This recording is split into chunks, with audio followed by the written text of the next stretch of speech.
का बहुत अच्छा इम्पोर्टेंट सब्जेक्ट है और सभी के लिए इसको सदैव याद करने वाला भी सब्जेक्ट है। ये प्रतिपल हमें अपने चिंतन में, अपने दिमाग में, अपने उदय में, अपने अभय में रखना चाहिए कि कर्म की क्या क्या अवस्थाएं होती हैं, कौन कौन सी अवस्थाओं में हम कर्म का जो उदीर्णा होती है, उदय होता है, उसको हमें बहुत अच्छे से समझ के रखना चाहिए।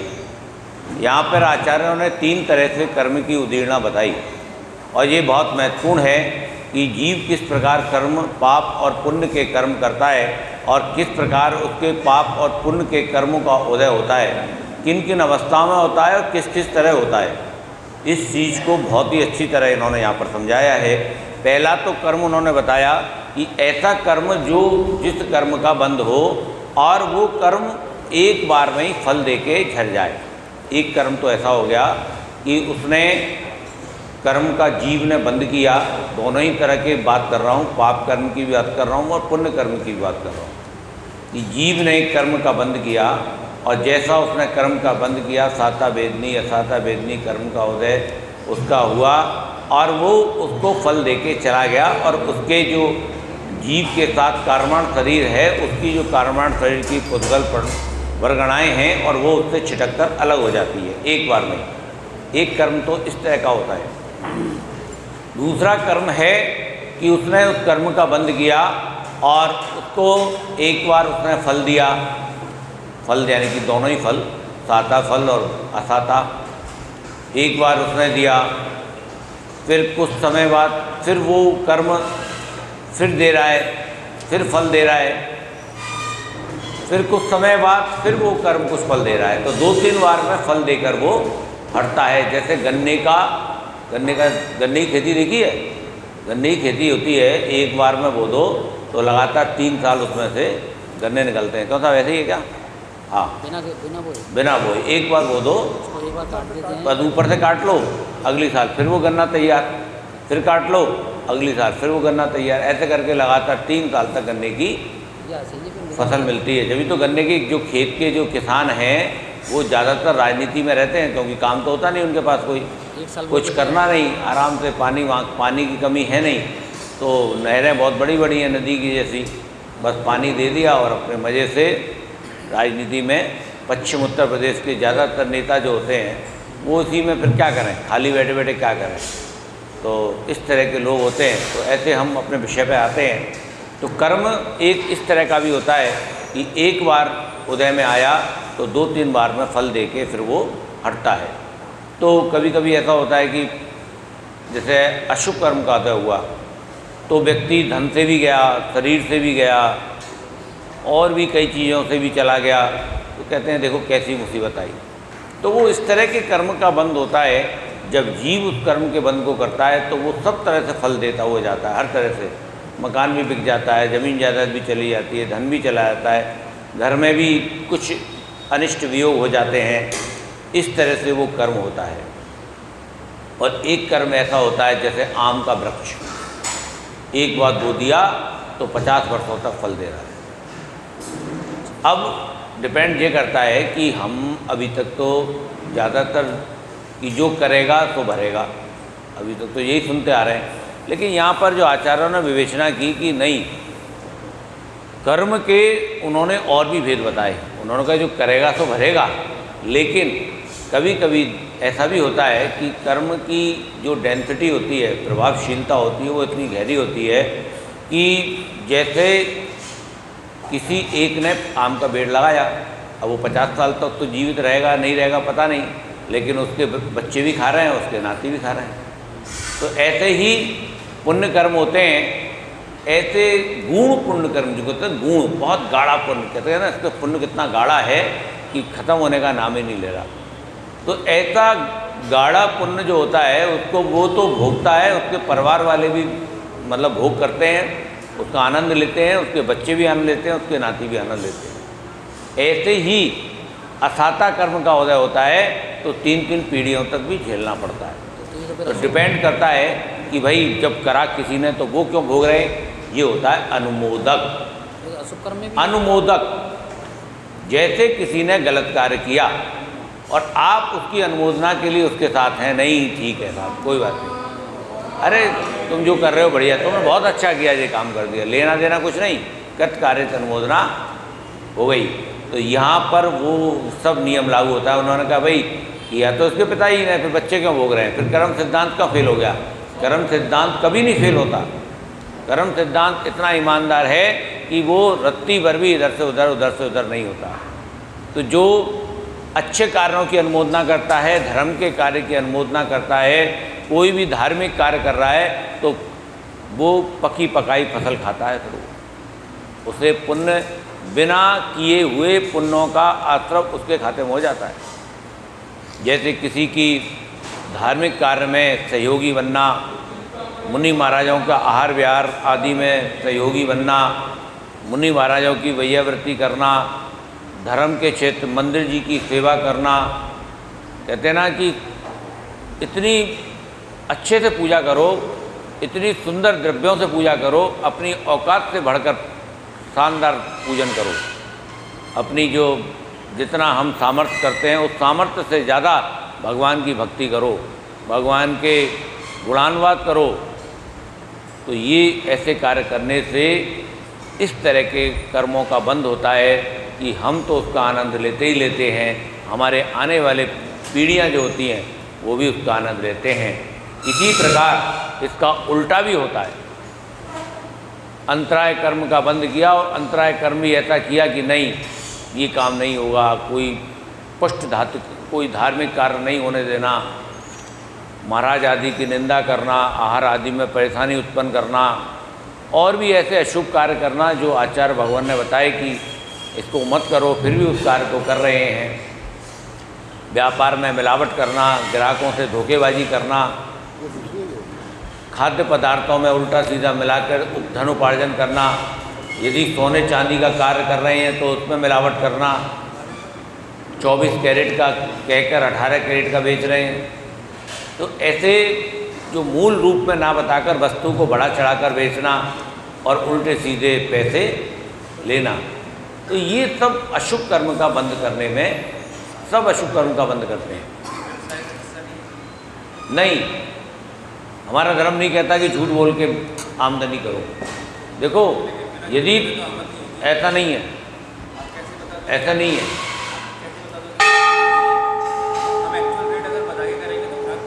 नहीं क्यों नहीं आएगा, उचित लाभ लेके करो ना, उचित लाभ लेकर करो, क्यों ऐसा है भाई। उचित दाम का लिमिट है कि जैसे 16%, 20%, 25%, 30% तक। अब ये थोड़ी है कि तुम तो भैंस का ही खोआ कर दो।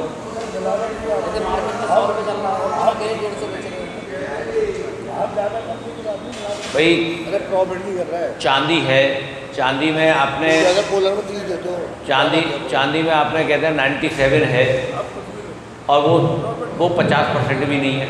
मतलब मार्केट में जो भाव चल रहा है उसी रेट पे चल रहा है। मतलब देखो कोई भी चीज़ धर्म के अनुसार होनी चाहिए, मुनाफा भी नाजायज़ नहीं होना चाहिए। कोई भी नकली चीज़ ऐसी व्यापार नहीं करें।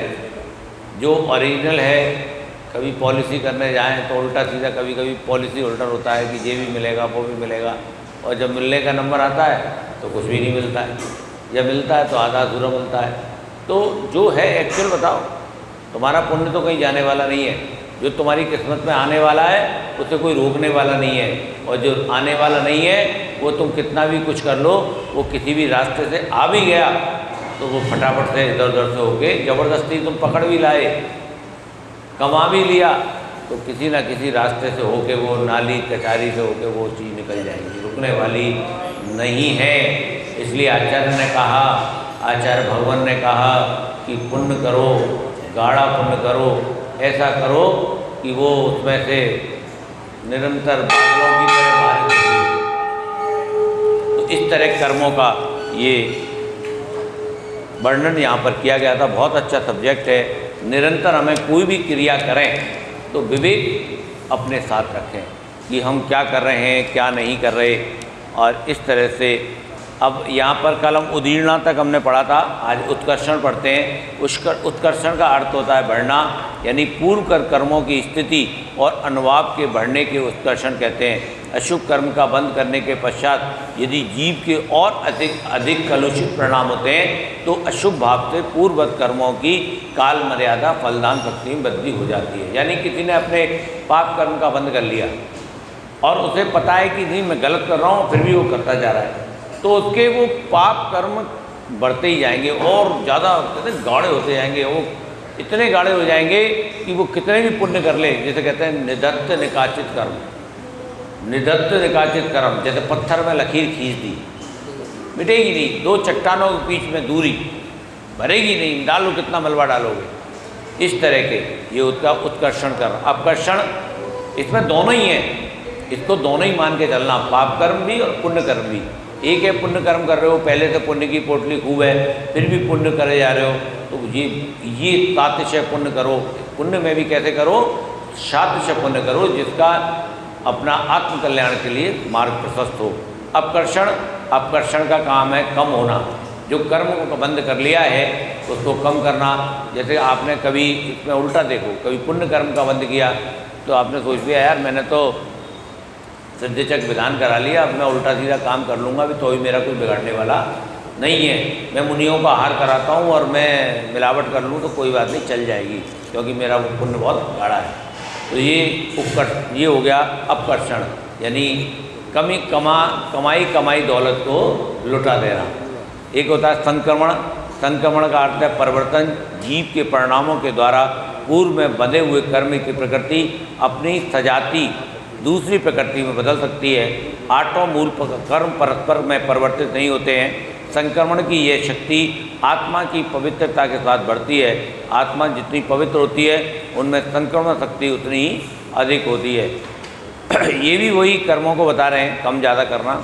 उपशम का अर्थ है दबा देना, उदय में आने वाले कर्मों को कुछ समय के लिए दबा देना उपशम है। इसमें कर्मों की सत्ता समाप्त नहीं होती, मात्र काल विशेष के लिए कर्म राख में दबी अग्नि के समान निष्क्रिय होकर सत्ता में बना रहता है। उपशम केवल मोहिनी कर्म का होता है। मोहिनी कर्म ऐसा होता है ये कितना भी इसको दबा लो, कितना भी दबा लो, लेकिन जैसे ही योग निमित्त योग मिलेगा ये पुनः ऊपर आ जाएगा। निधत्ते, इस अवस्था में कर्मों की स्थिति अनुभाग को कम या अधिक किया जा सकता है, लेकिन वे संक्रमित नहीं होते हैं और ना ही असमय में फल दे सकते हैं। अर्थात इस दशा में उत्कर्षण अपकर्षण तो संभव है, लेकिन उदीर्णा व संक्रमण संभव नहीं है। निकाचित ये कर्म, मतलब ये जो निधत्त निकाचित कर्म हैं ये बड़े खतरनाक होते हैं। ये इनको रोका नहीं जा सकता, इनको हटाया नहीं जा सकता, दबाया नहीं जा सकता।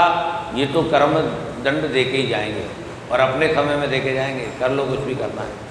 ये कर्म बंध की प्रगाढ़ अवस्था है। इस अवस्था में कर्म का जिस रूप में बंधन होता है उसी रूप में भोगना पड़ता है। यानी इसमें उत्कर्षण अपकर्षण उदीर्णा संक्रमण का अभाव रहता है। यानी एक बार निकाचित कर्म का बंद हो गया तो जिस कर्म में बंद किया तो वो भोगना ही पड़ेगा, चाहे तुम कितनी भी तपस्या कर लो। जैसे राजा शेणिक ने यशोधर मुनिराज के गले में सर्प डाला तो वो उस कर्म को उन्होंने अपकर्षण कर लिया, 7वें नरक से पहले नरक में आ गए। लेकिन फिर भी जो नरक गति का जो बंद किया था उन्होंने, इसकी भी कई अवस्थाएं होती हैं कि इस कर्म के बंद करने से क्या क्या हो रहा है। एक ही काम नहीं होते, एक कर्म को बंद करने से 100 काम होते हैं, ये भी होगा वो भी होगा ये भी होगा ये भी होगा सारे।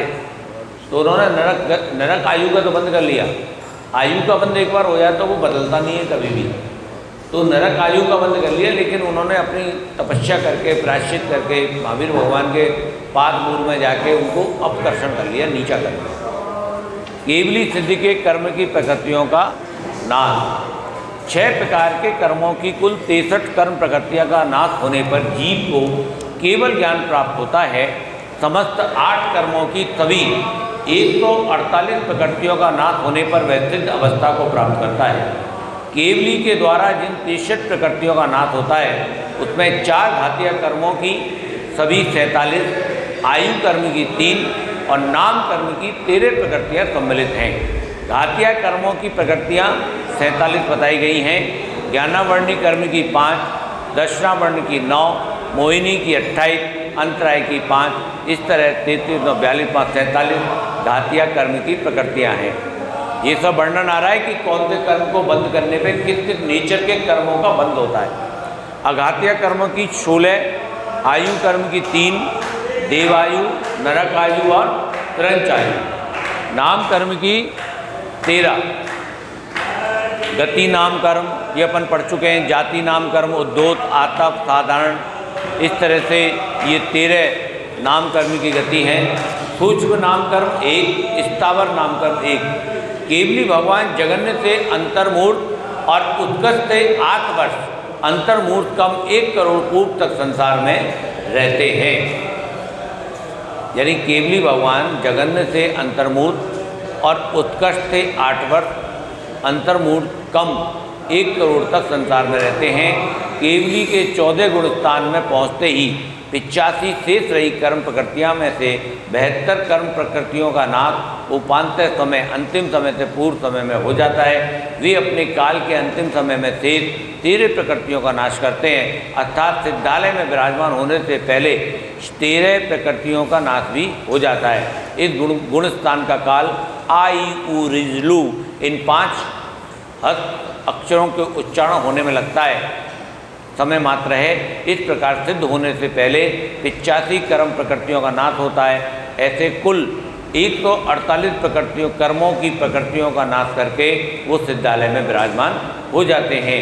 विपाक की दृष्टि से कर्मों के कुल 4 भेद हैं। इन चारों कर्मों की 63 प्रकृतियों का नाश होने पर केवल ज्ञान होता है और शेष प्रकृतियों का 85 प्रकृतियों का नाश होने पर सिद्ध भगवान सिद्धालय में विराजमान हो जाते हैं। यानी 4 कर्मों की 63 प्रकृतियाँ जो घातिया कर्म है उसको नाश करके अरहंत अवस्था प्राप्त करते हैं और बची हुई अघाती कर्मियों की 85 प्रकृतियों को नाश करके सिद्ध भगवान का स्थान प्राप्त करते हैं। बोले शांतिनाथ भगवान की, जिनवाणी माता की, या वाणी के